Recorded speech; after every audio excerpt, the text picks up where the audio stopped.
Convido os irmãos para juntos abrirmos a palavra de Deus na carta de Paulo aos Colossenses, capítulo 4. Nós iremos ler dos versículos 7 ao 9.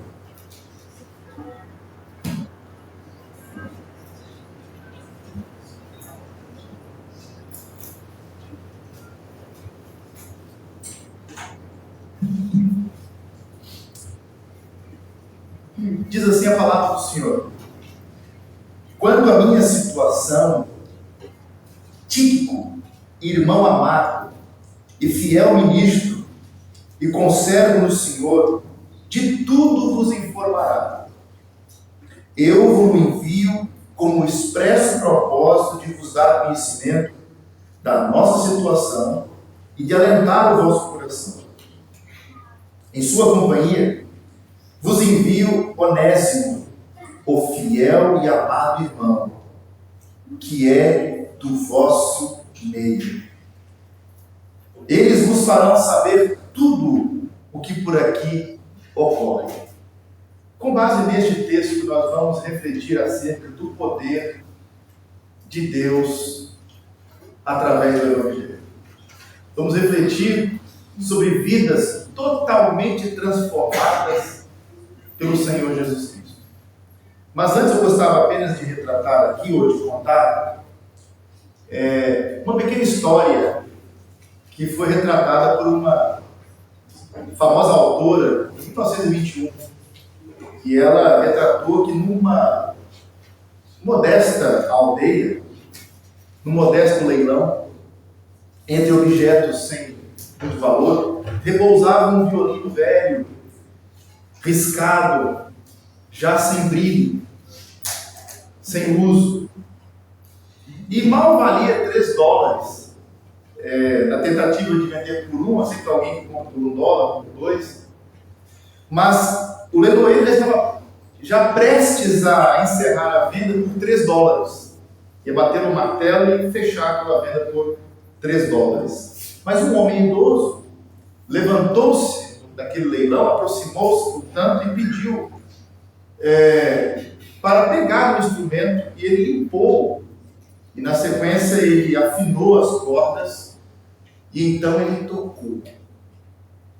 E de repente, aquele violino já cansado, ele ergueu-se ali a partir daquele instrumento, uma melodia belíssima, que era tão pura que a sala ficou ficou suspensa. Efetivamente, aquilo impactou as pessoas que estavam ali pela beleza do som daquele instrumento. Então, o leilão reabriu para a venda novamente daquele instrumento, e o que valia $3 foi vendido por $13.000. Quando alguém perguntou o que tinha mudado para que de 3 para 3 mil, a resposta foi muito simples. O que mudou foi o toque da mão do mestre. O toque da mão do mestre fez toda a diferença para que aquele instrumento que valia $3, pelo menos na percepção das pessoas era esta no início, passasse agora a olhar para o instrumento como algo valioso, ao ponto de ser vendido por $13.000. É exatamente isso que nós encontramos aqui, em Colossenses capítulo 4, versículos 7, 8 e 9. Na conclusão da carta, à primeira vista, os versículos 7 ao 9, eles parecem ser apenas o final de uma carta com vários cumprimentos. Informações assim, sem grande importância. Mas quando nós lemos o texto com atenção, analisando o conteúdo do Novo Testamento, vemos que ali existem duas histórias extraordinárias de transformação e de serviço prestado ao Senhor. Tíquico e Onésimo são destacados aqui. Dois homens totalmente diferentes, mas não totalmente porque eram crentes, mas pelo menos muito diferentes, e ambos profundamente tocados pela mão do Mestre, o Senhor Jesus. Paulo termina sua epístola mostrando que o Evangelho do Senhor Jesus Cristo ele não produz apenas doutrina, ensinamento, ele também produz transformação de vidas, transforma as vidas das pessoas. Sejam homens, sejam mulheres, vemos que o Evangelho retrata o que Cristo fez por eles, transformando suas vidas. Como diz Don Carson, o Evangelho não cria apenas crenças. O Evangelho cria uma cultura, uma comunidade de vidas moldadas, transformadas pela graça salvadora de Deus.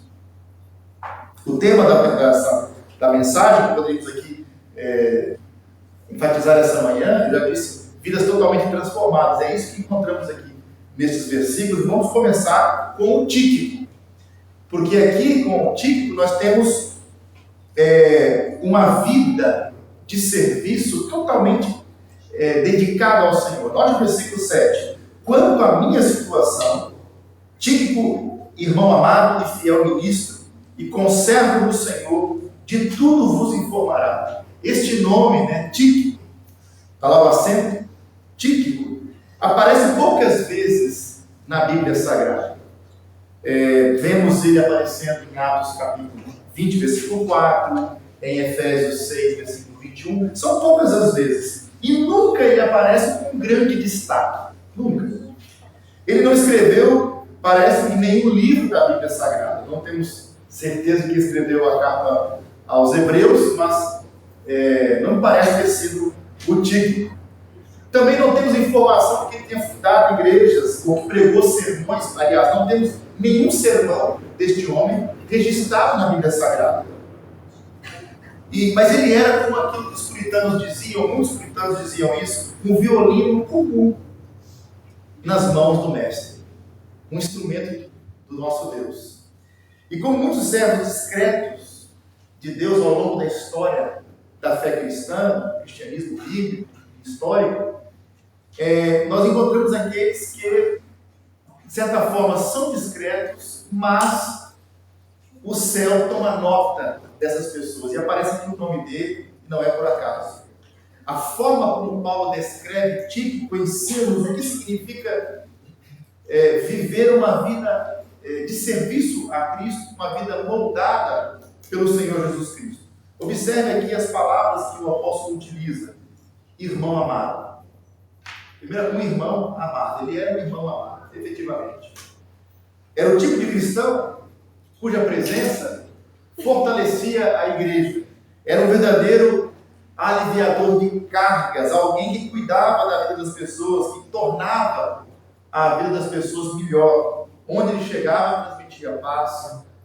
Onde servia com amor. Ele era um irmão, essa linguagem fraternal, amado. As pessoas se sentiam amadas perto dele. A graça moldou de tal maneira que a própria igreja encontrava, então, bênçãos, descanso através do seu trabalho, do seu serviço. A pergunta que eu devo fazer, com base nesta linguagem que Paulo usa, e Paulo não está aqui a falar apenas de uma retórica, ele está a falar de forma inspirada pelo Espírito Santo, está chamando uma pessoa de irmão amado. A pergunta para nós é, e nós? Quantos de nós levam paz quando entram no lugar? Quantos de nós deixam um rastro de leveza, de consolo e de amor? Amor fraternal, efetivamente, quando passam no lugar. Quando os irmãos pensam em ti, o que eles sentem? Alguém que carrega ou alguém que descarrega? Isso é diferente. Alguns carregam, outros descarregam. Um fardo ou é um consolo, é um bálsamo? O irmão amado chegou, que bênção. Os crentes que são transformados pelo Senhor Jesus, eles são instrumentos de paz, instrumentos do amor de Deus. Mas ele também é um fiel ministro.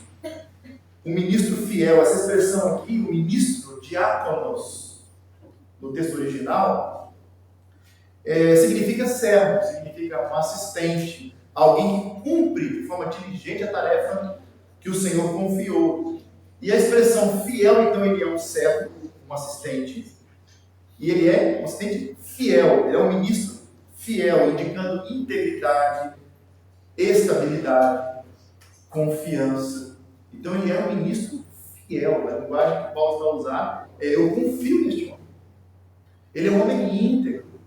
ele é estável. Ele não está um dia de uma maneira, outro dia o oposto. Ele é constante, ele é estável, ele é fiel, ele é de confiança. Ele aparece no texto bíblico como alguém com habilidade, então, de confiabilidade. Há um conhecido autor, Samuel Rutherford, ele dizia que fidelidade em pequenas coisas é uma grande coisa. E Tíquico, ele não escolheu o caminho fácil, mas ele escolheu o caminho certo. O caminho da fidelidade nem sempre é fácil, mas é o caminho correto. Ele foi enviado com cartas, ele foi enviado com relatórios, com os relatos, com a informação do apóstolo Paulo. Ele era então um mensageiro, mas mais do que isso, ele era uma extensão do ministério apostólico. Para que aquela mensagem chegasse lá em Colossos, Paulo precisava daquele fiel ministro de Cristo. A carta aos Efésios, a carta aos Colossenses e até Filemon chegaram, portanto, à igreja pelas mãos deste homem. Verificamos isso na carta aos Efésios, Filemon e também aqui a carta aos Colossenses. É impressionante, meus irmãos, como muitas das coisas mais importantes no reino de Deus dependem de pessoas que não procuram reconhecimento. É extraordinário isso.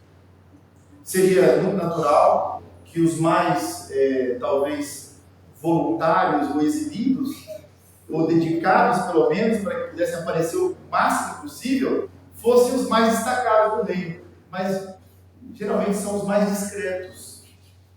E se Tíquico ele falhasse, como receberiam, então, no caso dos Colossenses, este ensinamento? Se ele falhasse, não levasse a mensagem, se ele não levasse a carta, não teria esse ensinamento, a igreja de Colossos também não teria. Se ele vacilasse também, como que Filemon saberia que Onésimo era um irmão? Porque ele era uma testemunha verdadeira e fiel daquilo que Paulo estava dizendo acerca do testemunho de Onésimo, o escravo fugitivo. Eu estou chamando de escravo fugitivo, mas não foi assim que Paulo tratou ele. Depois eu vou mostrar para os irmãos. Fidelidade aqui dos santos é uma fidelidade silenciosa. E essa fidelidade silenciosa é o meio pelo qual Deus preserva e faz avançar a sua obra. É discreto, mas é fiel e faz o seu trabalho com estabilidade, com integridade. É deste modo que Deus abençoa e faz avançar a sua obra. O mundo, meus irmãos, ele é diferente. O mundo valoriza o brilhante. Mas Cristo valoriza o fiel. Importa que o ministro seja fiel. É o que lemos na carta aos Coríntios, capítulo 4, na primeira carta. Então, o que importa é que você seja fiel, que o ministro seja alguém leal e fiel, e não brilhante. E quantos de nós queremos servir, mas apenas em funções que brilham? É uma tentação. Pastor, mas essa função ninguém vê. É só Deus que vê. Mas não é o que importa? Se só Deus está vendo, está a ver a minha dedicação a Ele, será que não é o suficiente? É claro que há um aspecto emocional, até psicológico, queremos também ter a motivação das pessoas, uma palavra de encorajamento, mas não devemos buscar brilhar. Não deve ser o que deve motivar o nosso coração. Vidas transformadas servem onde elas forem necessárias, seja no lugar em destaque, visível, seja como José lá na prisão. Seja como governador, seja na prisão, eu vou servir ao Senhor. Ele também é um conservo do Senhor. Aparece essa expressão aqui no versículo 7. Portanto, irmão amado e fiel ministro, conservo no Senhor. Paulo aqui acrescenta essa expressão, conservo no Senhor. Paulo não diz meu servo. Não é a expressão que Paulo usa. Meu subordinado. Espera aí, Tico. Eu sou o apóstolo e você é o meu servo. Não é isso que Paulo diz. Ele chama conservo. E isso é extraordinário, porque o apóstolo dos gentios coloca-se ao lado de Tico. Eu sou o conservo. Eu também sou servo e você é servo comigo. Nós somos servos de um único Senhor. Há apenas um Senhor na igreja, que é o Senhor Jesus Cristo. Então a cruz de Cristo, ela destrói aquilo que, na linguagem hindu, castas espirituais. Na linguagem romana, uma hierarquia sacerdotal. Não há hierarquia. Como vemos no Velho Testamento, o sumo sacerdote, e a família do sumo sacerdote e os sacerdotes. Não há essa hierarquia a partir da obra de Cristo na cruz. Ele é o único sumo sacerdote. E todos os crentes em Jesus são rei e sacerdócio. Portanto, Tíquico não é servo de Paulo, ele é servo de Cristo. E esse título mostra a dignidade daqueles que servem. Nós somos escravos de Cristo, libertados do pecado. Todos nós somos servos de Cristo. Juntamente com Epáfras, quando vemos o capítulo 1, versículo 7 de Colossenses, vemos um outro homem também, conservo, Epáfras. Tíquico aqui é apresentado como um modelo vivo daquilo que Paulo acabou de ensinar. Uma vida debaixo do senhorio de Cristo. Cristo é o Senhor de tudo. Vemos o capítulo 3, versículos 17. Ele é o Senhor de tudo e de todos. Ele é o Senhor do universo. Ele é o nosso Senhor. E Paulo explica por que envia ele. Eu vos envio, com o expresso propósito de vos dar conhecimento da nossa situação e de alentar o vosso coração. Versículo 8. Portanto, aqui está o propósito. Duas missões: informar e alentar. Com relação a informar, para que soubessem como Paulo estava na prisão, estava preso quando escreveu a sua carta aos Colossenses. E alentar é fortalecer os corações na fé. E esse verbo alentar, paracaléu, esse verbo que é aplicado também é usado para a pessoa do Espírito Santo, a pessoa divina do Espírito Santo, significa encorajar, significa consolar, significa fortalecer. Há dois teólogos conhecidos, eruditos do Novo Testamento, o Craig Blomberg e o Douglas Moo, dois conhecidíssimos autores. Eles observam que essa palavra ela tem peso teológico, porque ela remete ao consolo messiânico que nós lemos em Isaías 40, versículo 1. Consolai o meu povo, diz o vosso Deus. Esse consolo que vem com a chegada do Salvador, com a chegada do Messias. E Paulo envia este homem para informar sobre sua situação na prisão e para alentar. E para levar consolo e encorajamento para o povo, o consolo de Cristo. Então, Tíquico era alguém cuja presença pastoreava. Ele não era apenas um portador de cartas. Estou levando aqui 3 cartas, Colossenses, Efésios e Filemão. Eu sou um carteiro. Não, ele era um homem que portava a graça de Deus, levava a presença pastoral de Paulo, a voz da igreja e, acima de tudo, o encorajamento do Messias, o encorajamento de Cristo. Consolai o meu povo. Que cada irmão aqui, cada irmã do Senhor Jesus faça como Tíquico. Toda vez que encontrar alguém abatido, console ele no Senhor. Seja um instrumento nas mãos do Redentor. A tua vida fortalece as pessoas ou, pelo contrário, enfraquece os que te rodeiam. Tens consciência de que cada cristão é chamado para ser um instrumento de encorajamento? Essa é a obra do Espírito Santo através de nós, cada um de nós. Nós temos aquela ideia de que essa é a missão do pastor. Eu não tenho esse dever, não. Meu dever é só descarregar, é só pôr para fora. E o pastor tem que encorajar. Nós não, estamos aqui para receber. Pelo contrário, todos nós. E não se esqueçam dessa ideia de castas espirituais. O irmão não precisa da minha oração para receber a resposta de Deus. É claro que oramos uns pelos outros, a oração é importante. Mas o irmão mesmo, orando em nome de Jesus, porque ele deu o seu nome para a igreja, para usar. E oramos no nome de Jesus, em união com ele, de acordo com a vontade dele, e oramos com fé ao Pai, e o Pai nos responde. Portanto, a pergunta é: será que eu sou uma ponte para o consolo de Cristo? Ou sou um obstáculo que atrapalha esse consolo? Então, eu devo levar encorajamento, eu devo levar peso para as pessoas. Algumas pessoas são difíceis, irmãos. Às vezes é importante até manter uma distância saudável para não adoecer a gente. Não sei se vocês já perceberam isso. Algumas pessoas devemos dosar o nível de convivência, porque é tanto peso em cima que, se não vigiar, o irmão vai adoecer. Então, olha, é claro que eu vou dar atenção ao irmão, eu vou carregar um pouquinho as cargas, né, dos outros para mim, mas eu vou com calma, porque eu também preciso de ouvir uma palavra de encorajamento, eu preciso também de ouvir uma palavra de consolo, uma palavra de bênçãos, não é só cacetada, não é? Então, essa dinâmica do consolo mútuo, do aconselhamento mútuo, das orações uns pelos outros, meus irmãos, isto é o que significa sermos uma igreja. Assim era Tito, e cada um de nós seja como ele também, nesse sentido. Mas há um outro homem aqui que é o Onésimo, veja o versículo 9. Em sua companhia, junto contigo, fiel ministro, uma testemunha fiel, ou seja, este homem vai dar bom testemunho. Eu envio também o Onésimo, o fiel e amado irmão, que é do vosso meio. Olha a confusão aqui. Se Tíquico lhe mostra o poder do Evangelho para o serviço, Onésimo, por outro lado, mostra o poder do Evangelho para transformar totalmente a vida de um pecador. Por um lado, vemos um homem que serve, por outro, vemos um homem que foi mudado pelo Evangelho. Porque vemos que de fugitivo e de inútil, ele se tornou um fiel e amado irmão.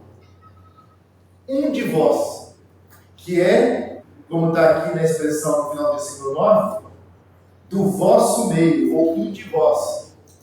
Então, Onésimo, outrora escravo fugitivo e certamente causador de prejuízo ao seu senhor, ele tentou esconder-se nas multidões da cidade de Roma.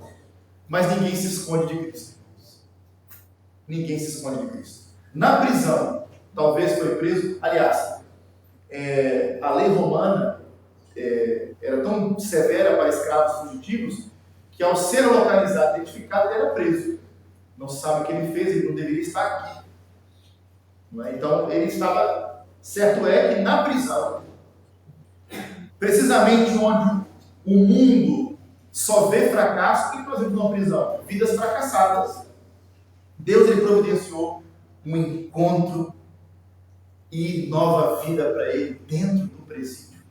Ali, junto de Paulo, aquele fugitivo ouviu o Evangelho e ele encontrou aquele que, na verdade, o encontrou primeiro, que é o Senhor Jesus.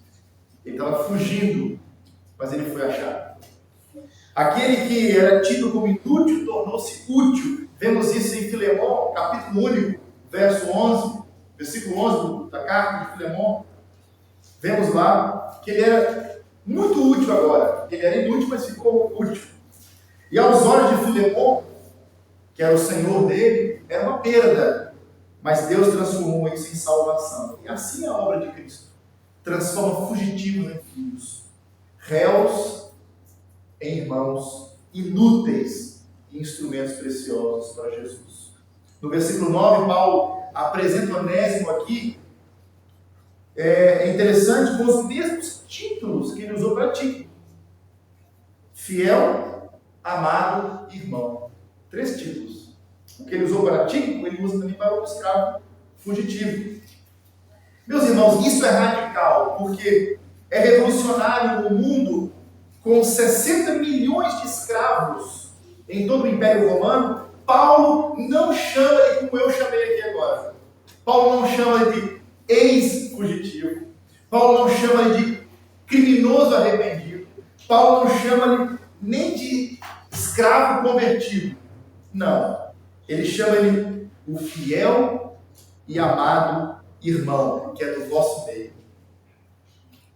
Os irmãos notem que, para falar do Onésimo, estou aqui colocando adjetivos cruéis. O fugitivo, o escravo fugitivo, o preso. Eu estou usando essa linguagem, mas Paulo não usou, porque Jesus mudou a vida dele. Ele é fiel, ele é irmão e é dos vossos. Ele é dos vossos. Aqui nós vemos a revolução do Evangelho. Em Cristo não há escravo, em Cristo não há nem livre, ou seja, escravo e livre para Jesus estão no mesmo patamar. Todos somos nivelados na cruz e todos somos levantados na ressurreição de Jesus. Este é o poder do Evangelho. A mensagem que anuncia uma nova humanidade em Cristo. Eu sei que é fácil falar isso.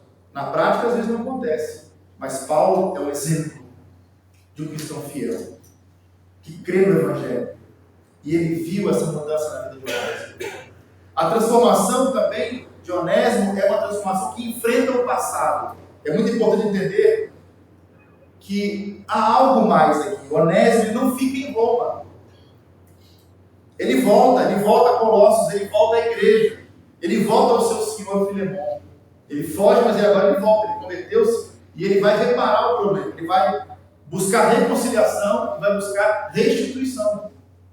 E isso exige muita coragem, porque é precisamente isso que o Evangelho faz. Ele dá ao pecador restaurado o poder de enfrentar o passado, de confessar o pecado, de se reconciliar e também de reparar.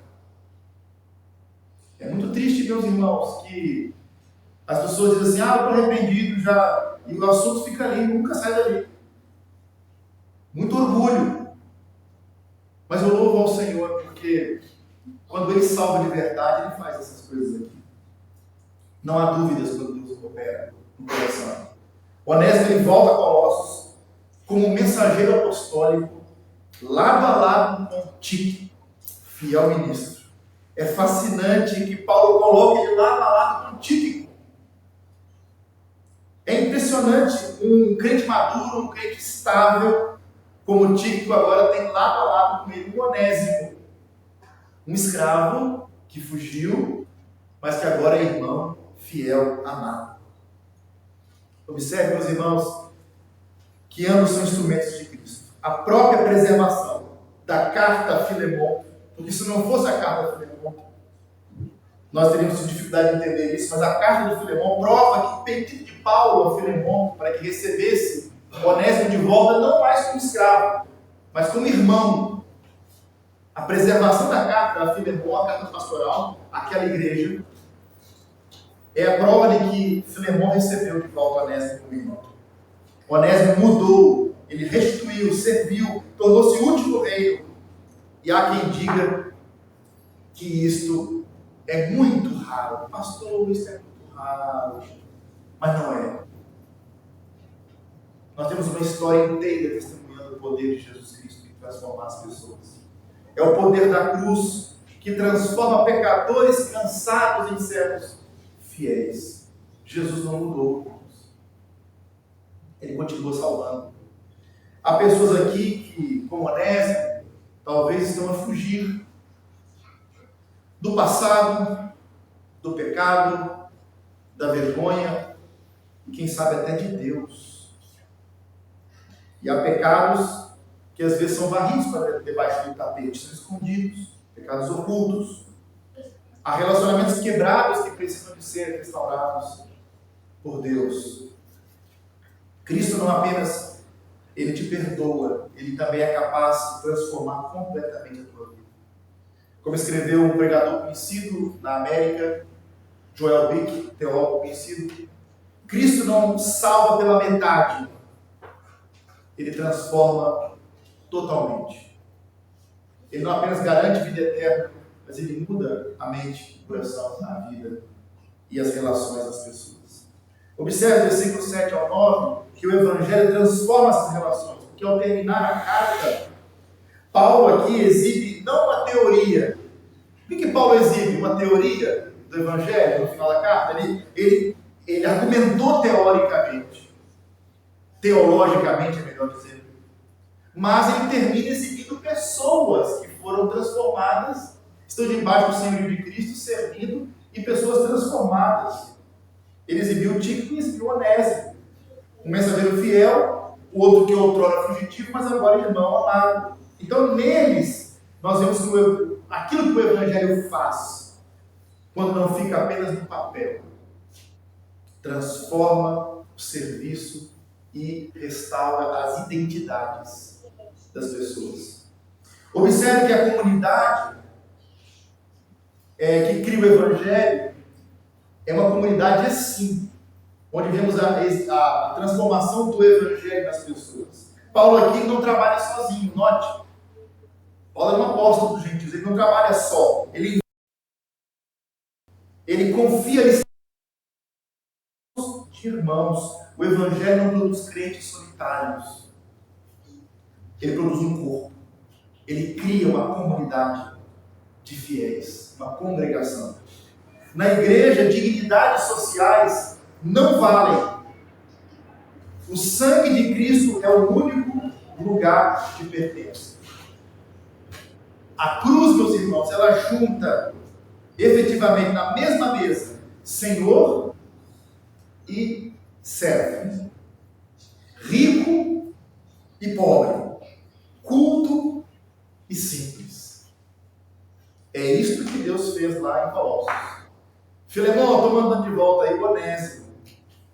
Recebe-o como irmão. Ele me é muito útil. Recebe-o como irmão. E se tiver alguma coisa devendo aí, tá, põe na minha conta, está lá em Filemão 1:18. Vamos expor ainda a carta de Filemão aqui até o final dessa série também.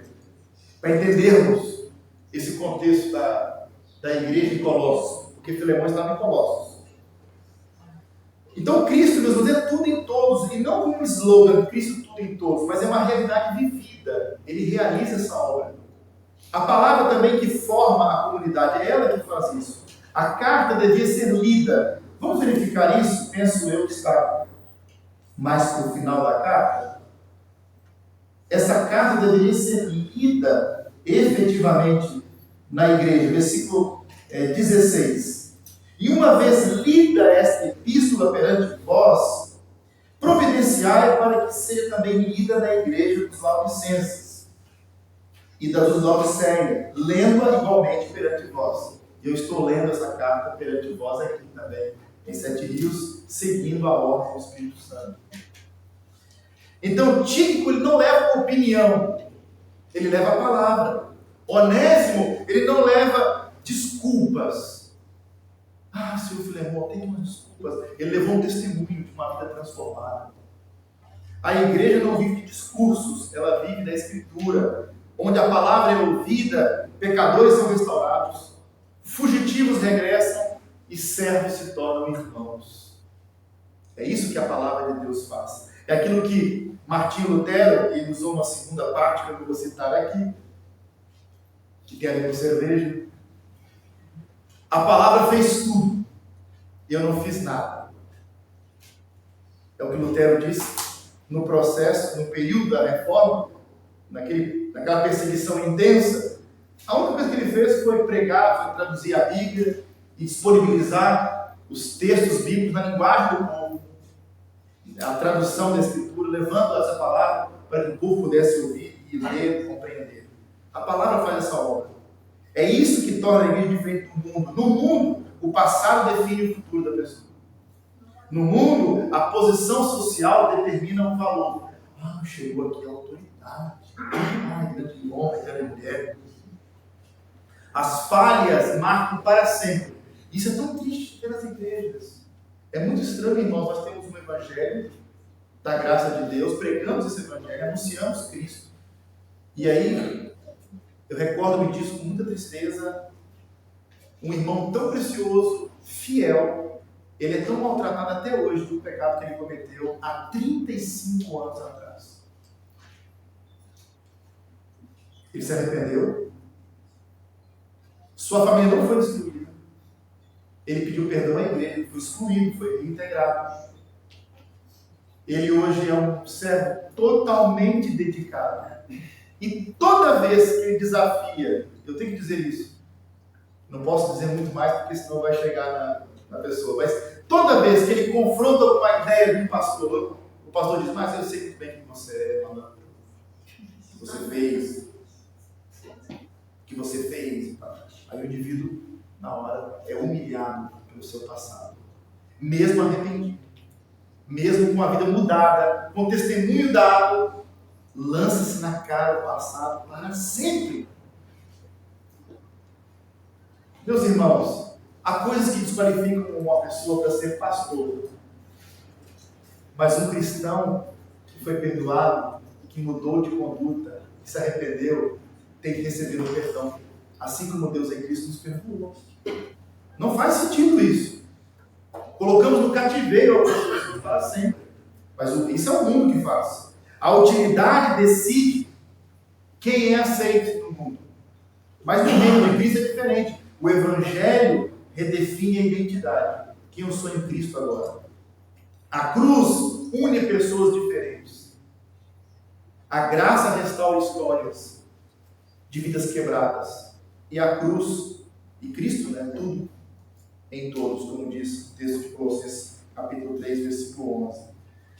A mão que transforma, vamos caminhar para o fim, porque temos aquela mão do mestre, que ao tocar o violino, aquela bela melodia, de 3 para 3 mil, a mudança de tudo foi por causa do toque da mão do mestre. Tíquico e Onésimo, efetivamente, são como um violino velho nas mãos do mestre. O valor não estava nem em Onésimo, nem em Tíquico, mas no toque de Cristo. O mesmo Cristo está nesta manhã. Está aqui hoje e Ele toca vidas. E pode tocar a sua vida. Se és crente, sê como Tíquico, fiel, consolador, disponível para servir. Se há fuga no teu coração, como Onésimo, volte.